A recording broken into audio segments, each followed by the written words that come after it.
Good morning, good morning, good morning, and welcome to this edition of I'm Not Crazy, but with Dr. Rhonda Mattox. That's me.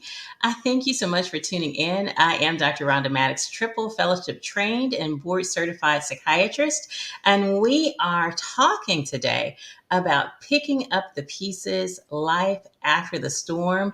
This will be a little bit different than what you've traditionally grown accustomed to me doing. I have just one guest, and that is Mr. Ellis Dean. We will be having an intimate conversation about picking up the pieces and navigating life after the storm. As is our custom, we encourage you to rep your city, drop in the chat where you are listening in from. Thank you, thank you, thank you. And Ellis Dean, thank you for joining me. You know him as the producer of this great show and a man of many talents who's on a number of shows on this network. But thank you so much for joining and agreeing to talk with me. As many of you know, you have been watching the news and seeing tornadoes hit, storms hit everywhere from Mississippi to Iowa to in Arkansas. My husband says it's not a problem until it hits your house. Before it hits your house, it's a matter of discussion. It's interesting topics, and so last week I think I'm not a news watcher, so I didn't even realize what the alert that we were in the thick of the storm. My husband was on the road picking up my daughter from school early and ran, right plumps into the storm. Almost, my daughter saw it. They made a U-turn and went back. But I say that because as people were, as we were living through this, it wasn't just the people who were experiencing the tornadoes, the storms. It was those on the other end waiting for them to come home. It was those watching the news and watching the news from afar and seeing their hometowns hit and destroyed. And all of that had an impact on us. And so we wanted to just really have a fireside chat, an intimate conversation about what it looks like as you are starting to pick up the pieces. And so thank you so much, Ellis, for joining me. How are you doing?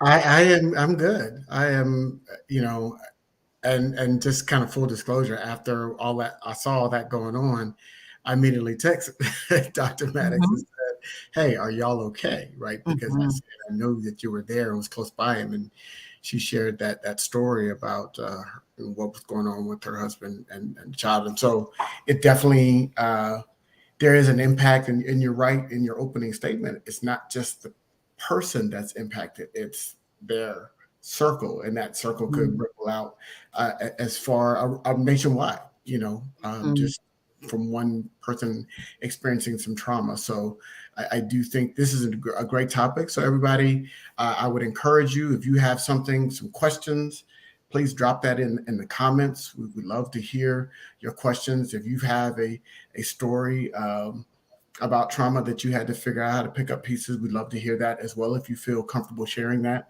So Mhm. I'm looking forward to this discussion today. And so this will be a back and forth. This won't be just me asking questions as I traditionally do, but this will be Ellis asking questions and us paying attention to the chat and actually sharing and addressing some of your concerns as well.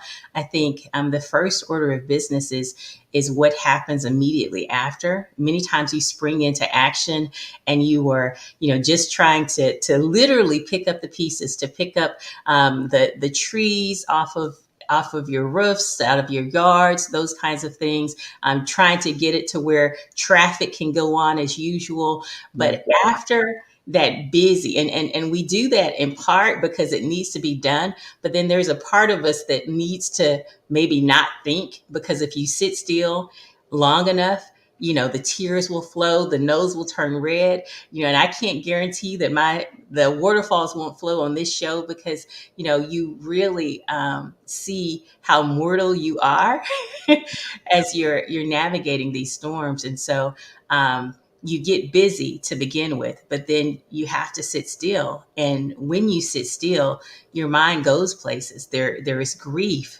there is, anger. You go through that whole process of, why did this happen to my family? Why did this happen to me? Or why didn't this happen to me? There's some survivors guilt that happens, some survivors remorse that happens as well. And Hmm. so, let's talk about that. In your years in counseling, I'm sure you've seen this as well. What have you seen after the storms? Well, I think particularly when there's something as traumatic like a event that happens, um, with a tornado, you go, Hmm. that is two initial reactions. One is that shock, right, where people Hmm. feel paralyzed to do anything, Hmm. uh, and that's a reaction. And then the other one is like what you're describing is that laser focus. We've got to get Hmm. things done, right? And so you tend to push out your emotional experience, emotional response to the event by focusing on what needs to be done. We've got these Hmm. tasks. We've got to cut these trees. We got to get these limbs. We got to get the power back on. And so you really become task oriented because it serves as a distraction Hmm. from you having to deal with the emotion. The shock is that overwhelming feeling that you just can't do anything, right? It Right. locks you because of you're just so overwhelmed. It's blocking thought, it's blocking all those type of things, and both of those responses are real. Both those Hmm. responses are okay, right? You have to really understand that people that go into shock are just as having the similar response as the person that's doing something. Hmm. Now, what we see from the 50,000 foot view is, oh, see, that person is handling it better because they're working and they're moving trees and they're getting power back on, and these people are just sitting there, they're not doing anything. Those are two appropriate responses. They're different, but they're both very appropriate. Hmm. And I think the key is not to judge either response, Right. because sometimes you are almost paralyzed, in terms of thinking about it, and then other times you're anxious, your heart may be thumping fast, you may be sick to your stomach, and you're just trying to make it through. And so I think to show ourselves some grace during this, some of my friends leapt into action and they were immediately out and doing things. That was certainly, that was not my approach. I was probably one of those individuals that was, I wouldn't say paralyzed, but Right. I was on pause, because you see how close things come, and then and really was trying to comfort my daughter, who had witnessed it. And so sometimes you're in the we're comforting mode. We're getting my house in order before I leap into action for others. And whatever you do, it's okay, because there will be some people who were their communities may not have been directly impacted, and so they were able to leap in more quickly. But the Right. issue is, we're working together, and so some people may be out front and may be doing that, and other people may be behind the scenes getting resources in, and you don't see the people who are behind the scenes getting resources in. I'm fortunate to talk to a young lady, Kenyatta Mumford, this morning, and reaching out as the president of an organization that I lead, and saying, how can we support? I'm reaching out to different organizations, because sometimes we convene and we bring the minds together, but other times we undergird and we support. And the issue is, to be about your father's business and to be about the work, whatever capacity. Yeah. It's one thing. I'm thinking about different people that I've talked to, clients that I've served over the years, and it's one thing, and I think we're kind of caught sometimes generationally, right? And so we know that the baby boomers are still kind of in charge, and their generation was nose to the grindstone, nothing bothers you. It's almost robotic, right? You work, work, work, Mhm, work, work. mhm, And then as we've transitioned to this most recent generation, I don't know what they're called, millennials. I know that we're after millennials, but as we moved on, um, emotions, mental health has played a larger role. And it's not that work, work, work. It's like, okay, how do we balance the messaging that we're getting from the people that are still kind of relatively in charge to the next generation that's coming up, and are saying, hey, no, we need to consider how a person is experiencing a trauma, experiencing something versus just suck it up and keep moving. Because that's the message I got from my parents. Suck it up, right? Right, right. Nobody cares. Never let them see you sweat. And so I think, for the baby boomer generation, that, hey, let's sit with our feelings and feel that seems like a show of weakness because Yes. you don't show emotion. But the piece that I have really appreciated is to see how they work hand in hand. The newer generation, they're using technology to get the word out, to say, hey, where are the efforts? How can we volunteer and to share? Because sometimes you want to help, but you don't even know where to help.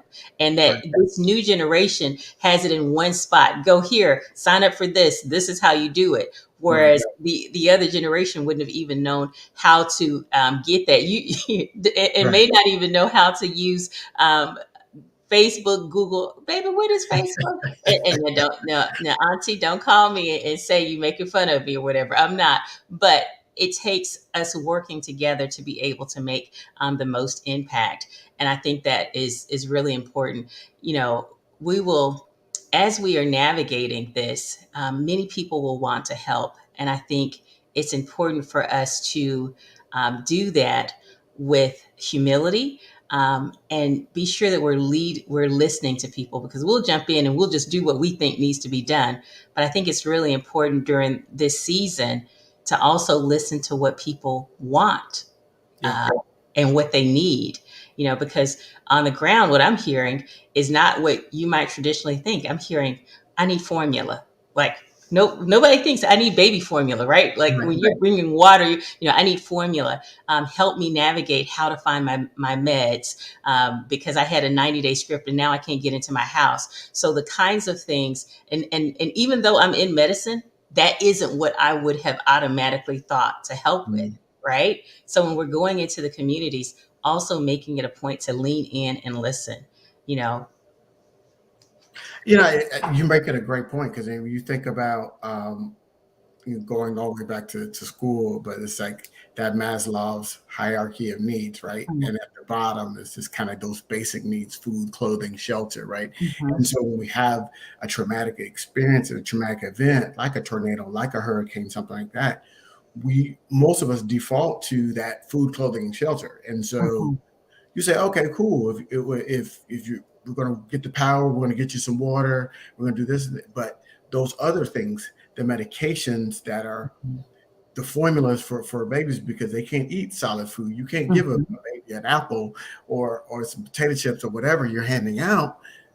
They need formula, and they're mhm, going to need milk. And then if you don't have power, then that refrigeration becomes an mhm, issue. So there's all of these little things that we start moving up that hierarchy of needs becomes more problematic for people, because you just say, hey, we're just going to deliver some waters, we're going to do this, we're going to bring some chainsaws and cut some trees out of the way. Okay, that's cool.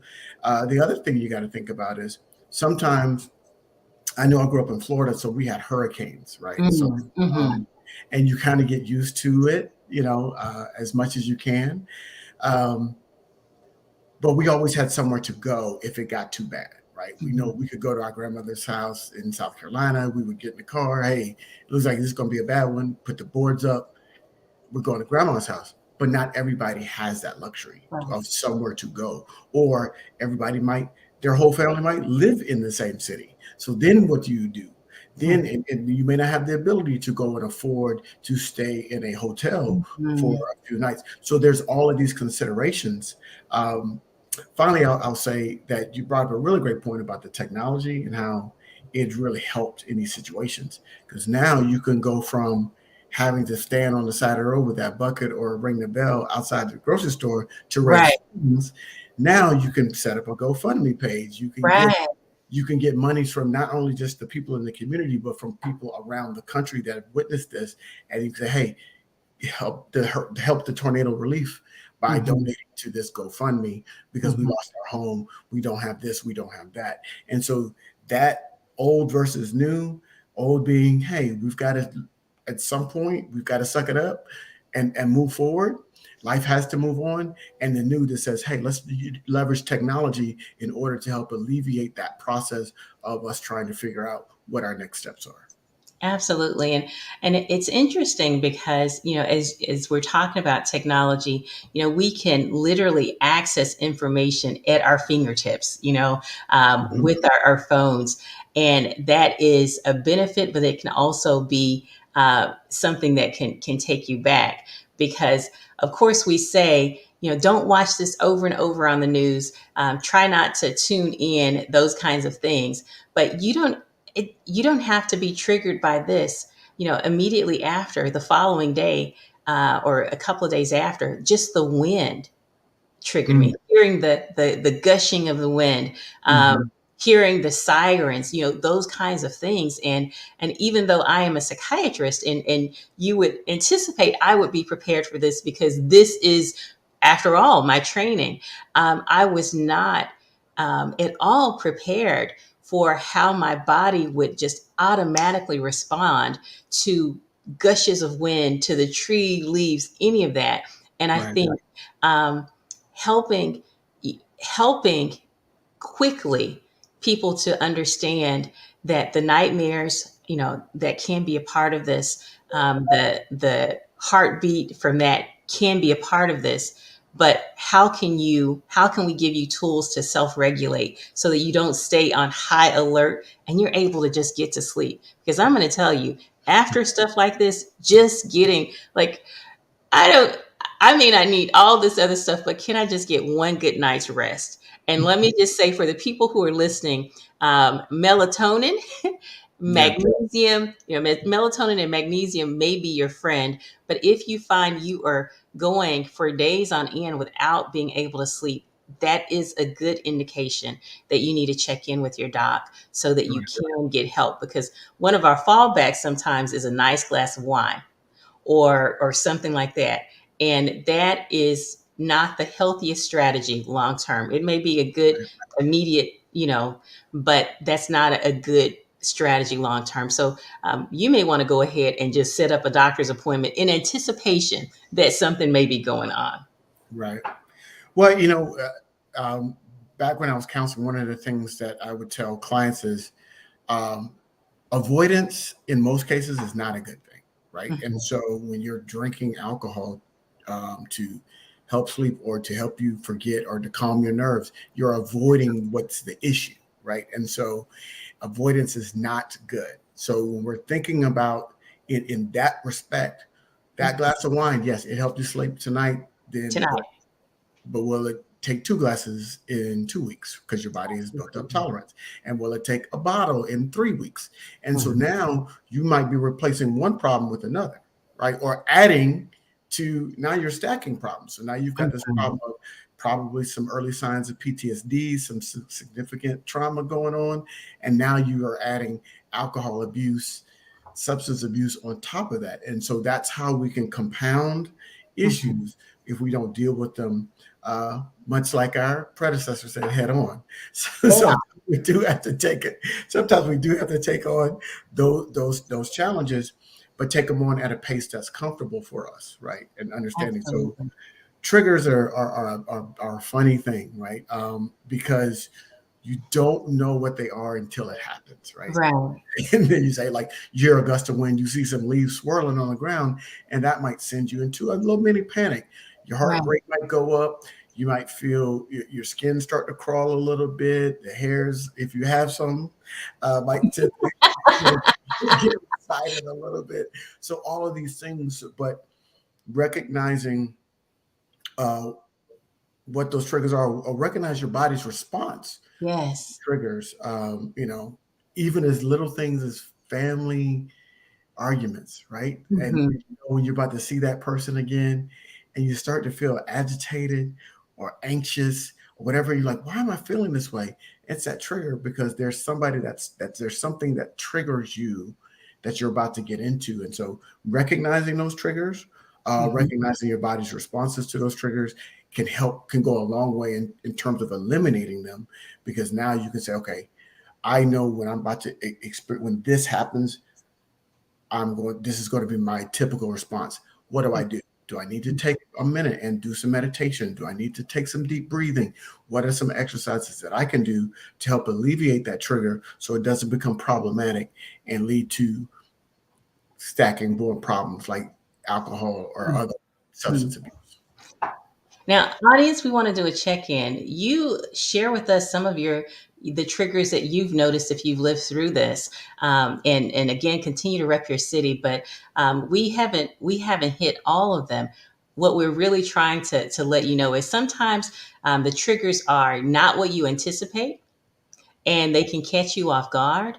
And being able to identify this is what's happening, and then and perhaps just pause and sit with it, pray, journal, do whatever it is that has traditionally brought you that peace in the past. And now I will pivot and say one of the, sometimes the things that have brought us peace in the past, Mm, we may find that those are no longer present because of the storms that we have engaged. There's nothing like, um, you know, your religion or your faith being a support system for you, but now because of the storm, you're angry at God, right? right. Or the person that you would normally call, um, they're no longer available, or you feel guilty calling them because all of you went through the storm. And so now you're like, oh, well, this seems like a little thing because they're going through so much. And so it's really important for you to now revisit and revamp what your self-soothing strategies are. Now, I'm going to confess, family, my self-soothing strategies on yesterday did not reflect what I preach. I had not one, not two, but four scoops of ice cream, a bluebell ice cream yesterday, and I want you to know I'm not repentant. Those carbs were soothing to my sanctified soul. I needed them with every. Now, that is not a long term self soothing strategy, but I am No, the first to tell you it was an excellent short term strategy. And that is because I'm one who's not a drinker. So I couldn't lean back on the wine that some of you may be using.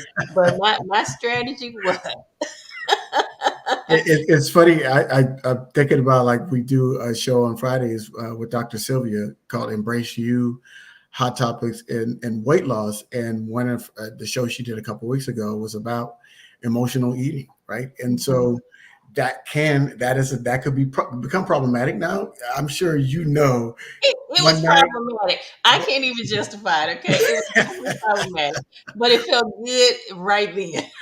Absolutely, absolutely, and some would say, and I would say, if I was counseling you, I'd be like, yeah, that's fine. Now, if you're doing it every night and you're getting four scoops, and then you start putting chocolate on top of it, and then it becomes a problem. And then I'm like, okay, now we got a problem. But Yes. Now I will say those four scoops were not all together. They were split okay, apart. If that makes you feel any better, it made me feel a little bit better. But it made me feel a lot better. Listen, Bluebell, come see me. I am your girl. I can get your message out, honey. Okay. I just, as an aside, that Bluebell commercial from back in the day, I used to know the words to that song, and when it would come on the radio, and it was so good. I was like, that. I'm sorry, I'm digressing. We're talking about, but yes, that, if you could take a chase a rainbow and a clear blue southern sky, it was Yeah. so, it was hilarious to me. But Yeah. And I will say, as we are, I said earlier, it's about listening because I receive phone calls and texts from all over the nation, and thank you all for doing it.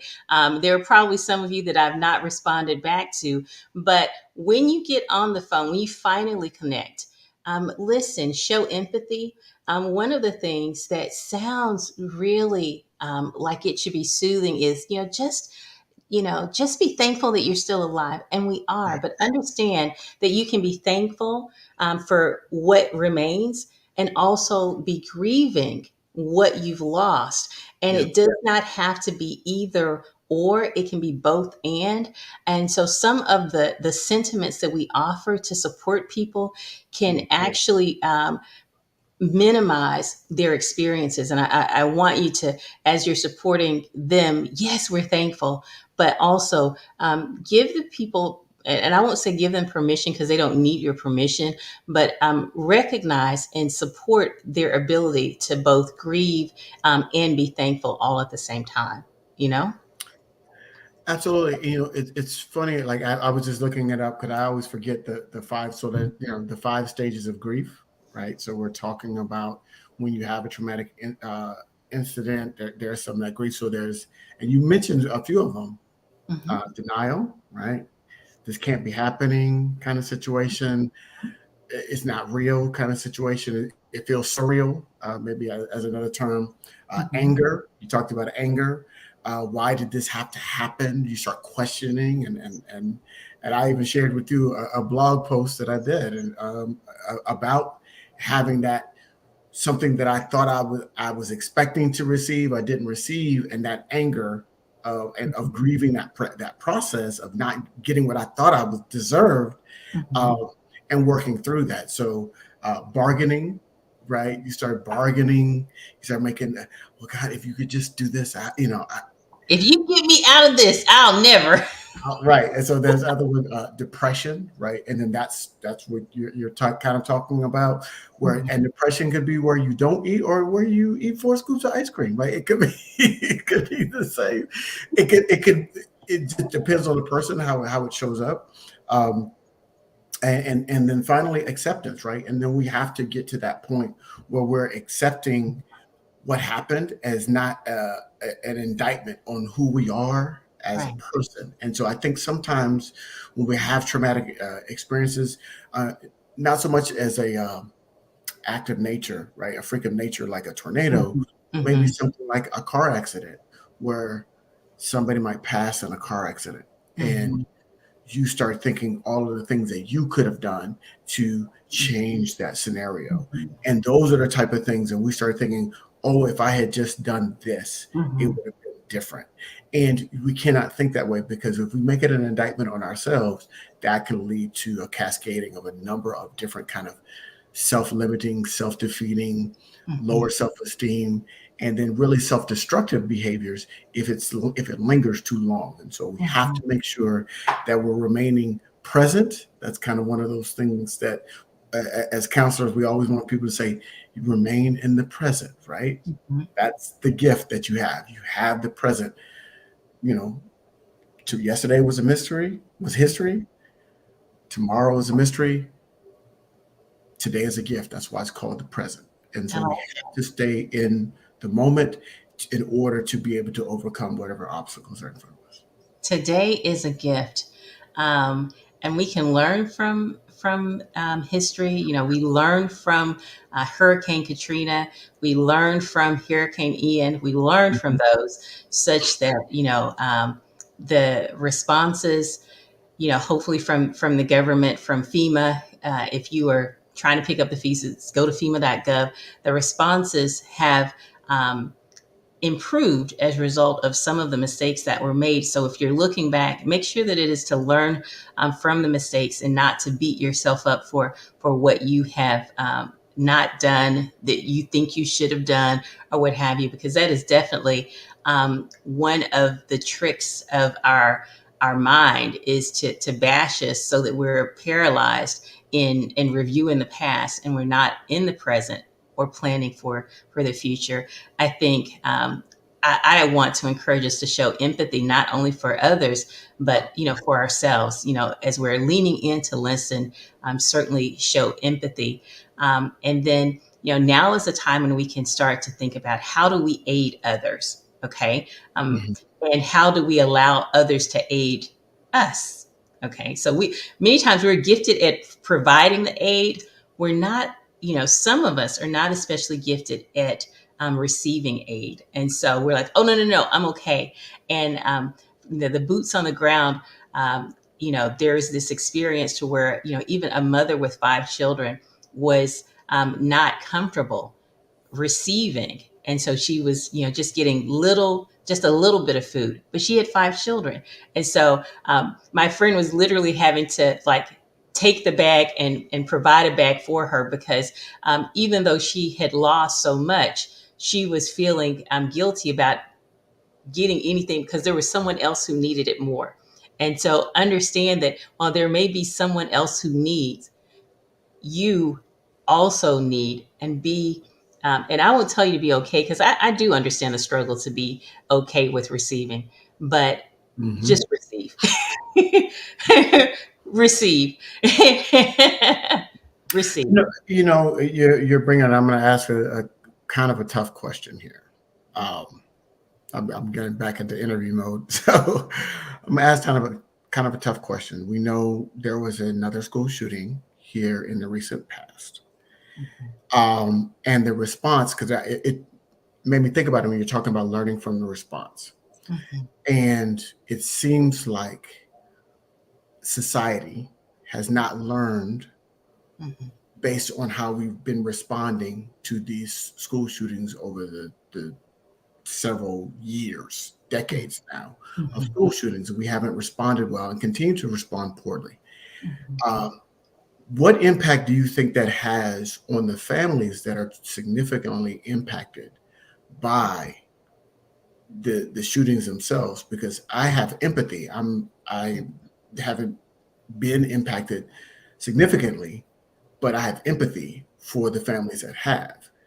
But how do they go through that healing process when the response has been so poor that you know that this could happen again? I think for me, understand that you're talking to a person who I remember exactly where I was during the Sandy Hook shooting. Mm. Um, I know exactly where I was. I left my very cushiony job to work on Capitol Hill as a policy advisor for former dean of the House, who's now deceased, but and we did not share the same Mm. policy views on that. He was one of the few who in any event, I not only put my thoughts on paper, but gave up a significant point of a part of my time to make sure that I was educating about gun violence and how to do that. Mhm. And I was told it doesn't matter because the dollars are where it's at, and so it doesn't matter what the science is. I personally could not. I couldn't sit with that, and so for me, it was like no, if they understand the science, certainly their hearts would be pricked. And so, I mean, I remember when Sandy Hook victims' family members came to the office, he would not allow me to meet with them, Mm. and nothing changed as a result of it. But what I did know was that I had shared with him what the science was, what needed to be done, and not just with him, but with others, whoever would listen to me. What I will tell you is that sometimes it doesn't matter what the sign says because people are aligned with dollars. Yeah. But I will say is that is irrelevant to me. I am still going to be sharing the facts and the figures regardless. And so for those people who have been victimized by this, I'm going to say the most important thing that you have is your story, your voice. I have nothing but respect for those young people in Tennessee who checked out at 1024 to let their words and their voice be heard on the Capitol steps in the gallery. I think it's important because sometimes people don't know. Good people don't know, and once they know, they pivot. But other times, people do know, and they're not going to change. That's not my business. My business is to make sure that you are informed and that you can make an informed decision. What you do with my information is your business, but my heart has to know that I've done what I need to do. So for those families, I will say don't roll over. Use your anger to um, to fuel the work and make it count. Use your voice. I don't know if that's what I, this is something that I'm very passionate about, Yeah. and this is not politics for me at all. Even though it's politics for many people, for me this is real. This is real life. Yeah, and you're right. I don't want to make it about a politics Mhm. discussion. I do think that there are some societal things, and there are some situational things that can help, that can block that healing process for people. And so we have to recognize that in terms of, and then we're thinking about sympathy and empathy, right? And the words they sound the same, but they're very different, right? Sympathy is having gone through the same thing as somebody else, right? You've experienced it yourself and you've experienced something similar, so therefore you have sympathy because you've done it. Empathy is having feeling and compassion for somebody and you haven't experienced what they've experienced. So I can have empathy. I can be empathic, empathetic for somebody that has lost a child unnecessarily, right? Because and I probably have a little sympathy in that too because I have children of my own and I know how I would feel if Mhm. that was my child that was just going that I they go to school. It's a what we call a mundane activity, right, for Mhm. children. Right? Mhm. Things that we do every day. It's a mundane activity. Going to school, coming home. That's something that should be automatic. And when it's not, when that activity is disrupted, that could become very very problematic and can lead to other triggers because now that has been disrupted. I was watching a program and he talked about it was a survivor of of Mhm. one of the many school shootings that we had, and he talked about how he couldn't go to school for several weeks because every stepping into that school was bringing back those memories, and that was the PTSD, and that he was triggered by that mundane activity. So that disruption, even though we become numb to it as a country, which is sad to say, to a certain I extent, don't know if we become numb, but our legislators have. our legislators, right? Because they've got the script: thoughts and prayers, thoughts and prayers, thoughts and Mhm. prayers. Oh, it's the individual, it's fatherless homes. They've got their play sheet that they're going to run every single Mhm. time. That's the part that I've become numb to, is Mhm. the responses to these things happening, and yet saying in the same breath that life is the most important thing to you. I can't Mhm. understand how those two situations can coexist. I look forward to the day that our prayers and our policies align. You Mm, know, that our prayers and our policies align. I think these are great points that I'm very passionate about, and I was paying attention to myself and noticed that I was leaning forward like I'm ready to go. I will I will say I think tying it into what we're talking about, because it's not, even though it may look like we were kind of pivoting, that is a storm. If you lose your children to gun violence, that's your storm. It may not be a tornado, it may not be a hurricane, but that is your storm. And so the job for me is not only to aid, but then to activate your capacity, to work with you on capacity building so that you feel activated, so that you can amplify the message, so that we can then align our policies to meet the needs, to meet the greatest need. Because I may be working here doing this, you may be working there doing that, but figuring out a way for us to work collectively and meet the needs of the people is where it's at. And notice that I said the needs of the people, because sometimes we jump in and we try to just fix what we think needs to be fixed. But listen to the people. I'll never forget, I'm going to Lafayette County as a big wig executive medical director of this, that, and thought that I had the answers. But when we convened around why people weren't exercising, it wasn't because they didn't have gyms, which is what, of course, I thought. It was because there were no leash laws. And so people were afraid to go outside because dogs might attack them. They talked about mm, sidewalks. So I could have thought about what to do But without the input of the people I'm serving, I never would have come up with sidewalks and leash laws. I don't care how smart I am. I never would have come up with that. So making sure that when we jump into aid, that we're listening to the people that we are attempting to aid so that we're bringing the right resources, but not just making them um, giving them the aid, but giving them capacity to sustain it because some of us will be gone. And I'm Mhm. not going to fault some of those who come in by day and bring water and go away. We need your water, but be clear on what you're doing. Are you coming to stay, to sustain, to work? Once all of the spotlight is gone, once your business is no longer getting the publicity of the roofing or the this or that, Mhm. let people know, I don't want to mess with your hustle, but let's make sure that we're honest and transparent with people about what it is we have the capacity to do and help them gain the capacity to do for themselves. Absolutely. It's a phrase that we say kind of almost tongue in cheek, but meet somebody where they are, right? And I think that is the most important message when we're talking about how we help somebody pick up the pieces. You got to meet them where they are. And in order to do that, you have to listen, and you have to listen with empathy, right? And understand what they are saying and take that into account, right? So, um, prime example, it was I remember when I became a father, right? And so, um, we all make those promises to ourselves, right? When we're kids. When I become a parent, I'm not going to do this. But especially, we typically do that when we're angry with our parents, Yes, right? We yes, yes. have those moments, and you have that promise. I'm never going to do this. I'm never going to do that, right? And then you become a parent, and some of the things you do, but some of the things you say you're never going to do, I never did, right? Yes.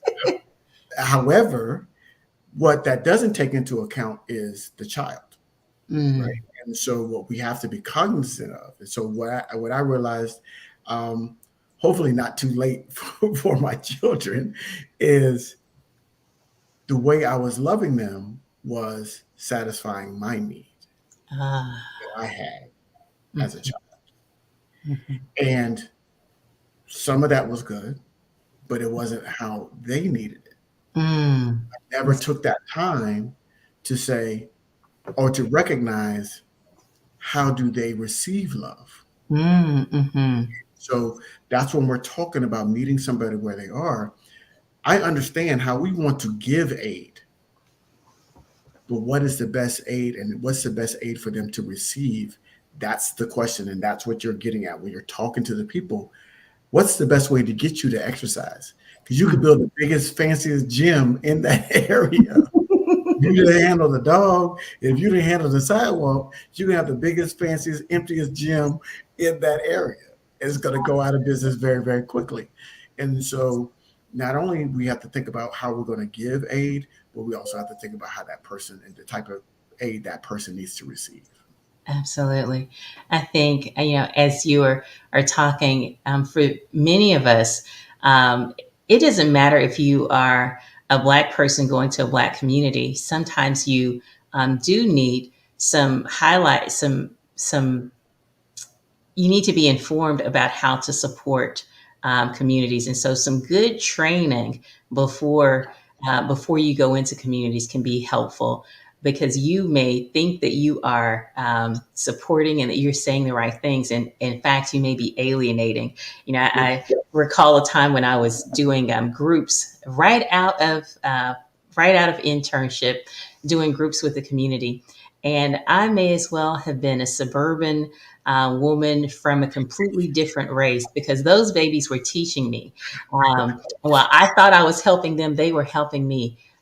There's nothing like going into a home and seeing that the behavior I've been trying to deal with, this kid is going back to a father with HIV. Um, Mhm.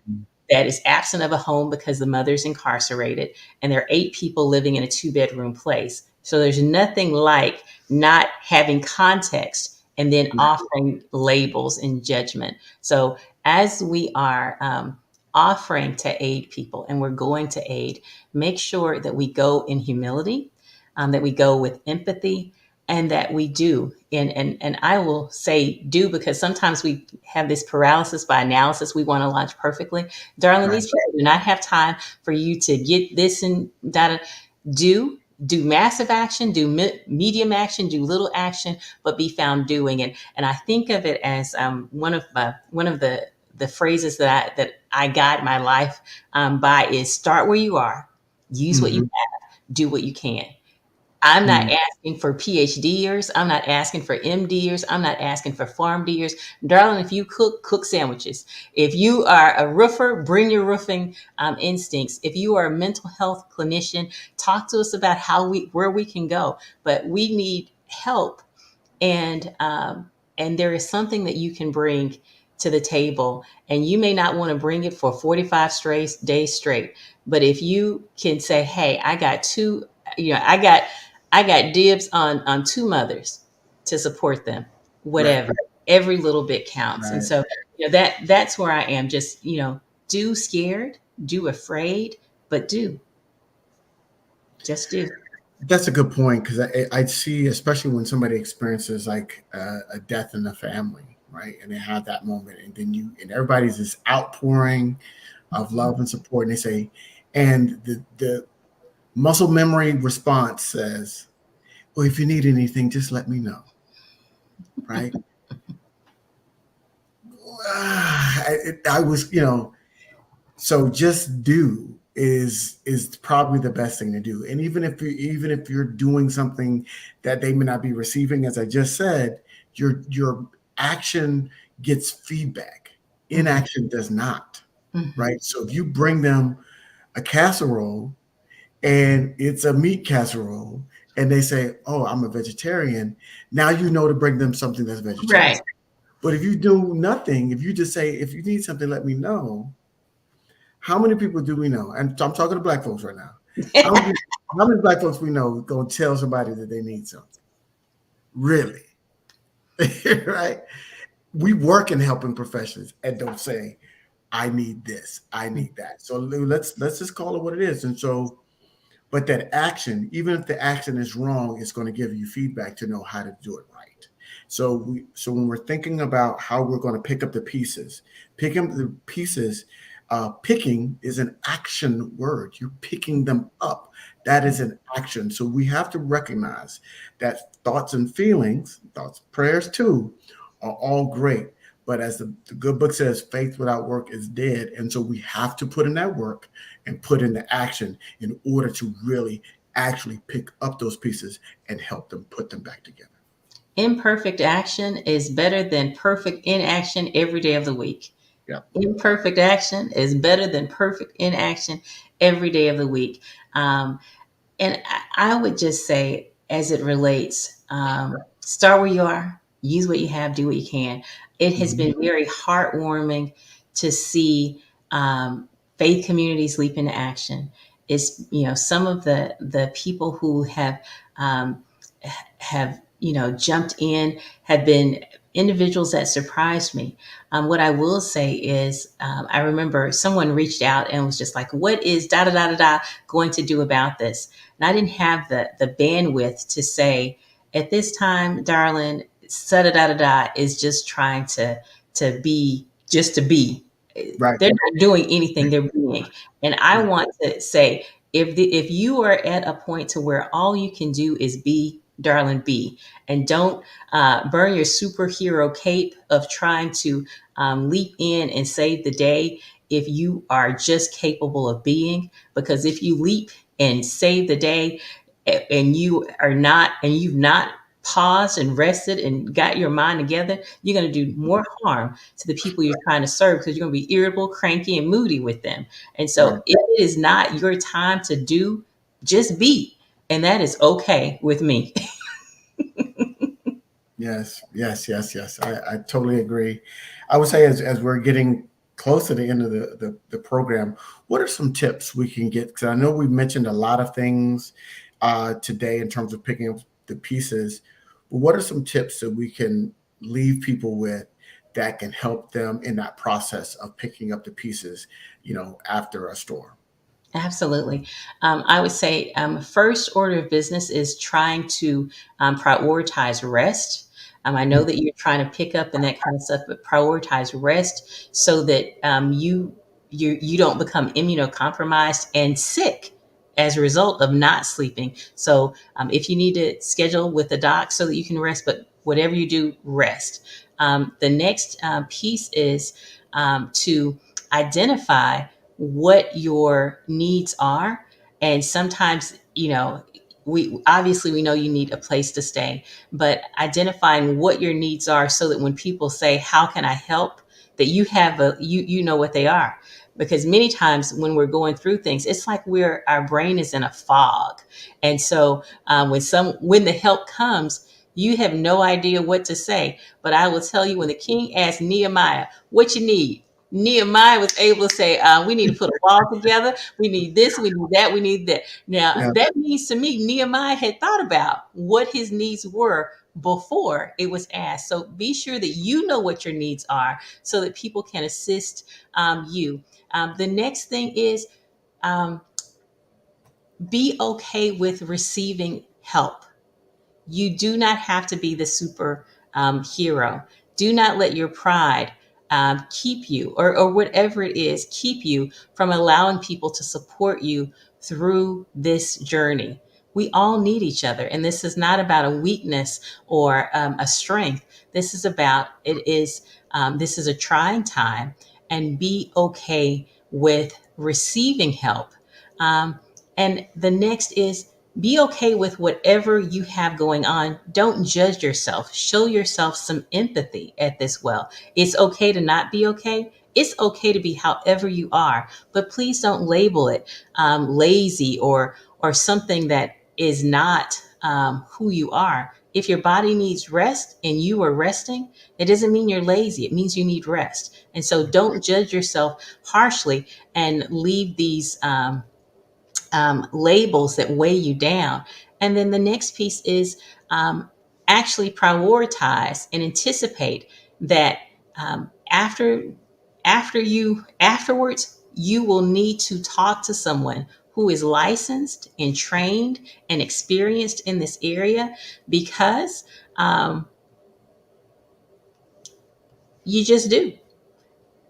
And you may not want to talk to people who have been going through this themselves because you feel like you're a burden or you're going to worry them. But know that you will need a safe place to decompress, a safe place to release, and then don't judge yourself because you do. Again, it's not about being weak or strong. It's about being human. Let the tears flow. I'm thankful this episode that I got through without tears, because the last two shows I've done, my nose has been red, my eyes have been watering. And so thank you for those of you who were praying for me. I said, I don't want to cry in front of all the people the whole time. I didn't mind crying, but I was trying not to cry in front of you the whole time. So thank, No, thank crying is you for crying is praying for good. me. I think that's another thing, particularly for our brothers out there. Crying is it can be and is good, right? And so Yes, it's cathartic. It helps cleanse the system. It helps really reset your emotional um, coffers, right? And so if we don't do that, if we don't have a release, and the release just can't be joy and anger, right? And I right. think those are the two emotions we are allow our society, particularly even in our culture, Black culture. Joy and anger are the two most kind of released emotions, but sadness, crying, um, even if it's you're watching a sad movie, that's okay, because that release is okay. You break up with a girlfriend or a boyfriend or whomever, you're a partner. It's Mhm, okay to cry afterwards. mhm, That's okay. mhm. Um, all of those things helps your body refresh and release and move on. Holding that in becomes more problematic and can lead to 4 scoops of ice cream or 4 glasses of wine. Just depends on what is your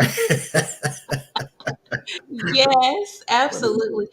And I will say, if you are wanting to support, now is the time, unfortunately, when scammers will scam. And so make sure that you reach out to pillars in the community who have always been existing pillars. You might reach out to the NAACP. Yeah, the Urban League. You might reach out to local churches, the Red Cross, those organizations that have been established in your community to support. Certainly, some of the news organizations will have list of reputable organizations that you can support with. But I'll just kind of recap what I've said, and I'll put it the acronym of LEAD: listen to what their needs are, um, empathize with what they are saying without being trying to tell them how to feel. Just listen to what they want, what their needs are, empathize with them, um, identify how they want us to aid them, and then amplify their voice so that people know what the needs are, and then finally do what it is they're requesting. If you have the opportunity to meet that need, do big, do small, do medium, do afraid, but do. That's it. And that's what leading is: listening, empathy, aiding, and doing. Don't be paralyzed by analysis. Do. Now, absolutely. this is the phase where I think I am normally signing out and allowing people to say what they want to say. So that's what I've said. Ellis, what would you like to say as we're about to sign out? I would say, first and foremost, I echo what you're saying about doing, right? Action is the most positive thing that you could do. Inaction leads to stagnation and rumination. I'm using a lot of big words that say basically you're just going to sit and think, and sometimes that's good, and there should be times for that. But if it leads to more inactivity, then that could be problematic. Mhm. So there has to be some sort of activity, and that activity could just be, you know what, I'm not doing okay, and I need to go see a counselor. That is an Absolutely. action. And so that is just as good as getting up and picking up those pieces and pulling yourself together. Mhm. The second thing I would say is be very aware of the moment, right? And that is across cultural landscapes. Confucius and Buddhists and everybody talks about mindfulness, and that becomes this catchword, this catchphrase. But really, being in the moment, being present in the moment, is very, very important to recognizing what your triggers are, who you are, and you can be more uh, impactful by being in the moment instead of living in the past, particularly past traumas. And so those two things, action and then being in the moment, are really, really important. Self-awareness is key, but that's a whole nother show that we could talk about in terms of really understanding who you are, and what those things, how you tick. So maybe we should do a show on self-awareness and the role it plays in our productivity, and as well as in our mental health, right? Because if we don't have a lot of self-awareness, our mental health can be impacted by what happens to us environmentally. Absolutely. I love it. And I think for me, I also want to bring on some organizations where we talk about Black resiliency, and we Oh, talk about how to support each other as well. It is so important for us to definitely receive aid from outside communities, but we also want to be able to help each other. And it's wonderful to receive aid from people who look like you as well, who are mhm. supporting what is happening. And so, audience, I just want to thank you for being faithful listeners, for tuning in. We This was a very personal journey that we're sharing, with the fact that Ellis has lived through hurricanes. I've lived through tornadoes and different storms, and we appreciate you for tuning in. You may not have heard all of what we said, but I'm certain there's some people in your circles who need what we have shared. And please consider sharing, because this may be the information that they didn't have time to listen to because they were working, but they can listen to tonight or tomorrow or Saturday or whenever, and gain nuggets for them. As always, I encourage you to step outside of your comfort zone and make an impact, or as my phenomenon, Arthur Ashe would say, use what you have Do what you can. Start where you are.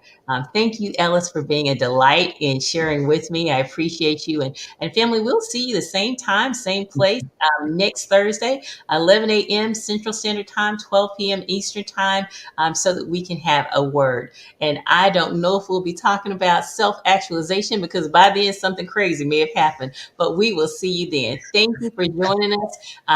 And thank each of you. Please share. Bye bye.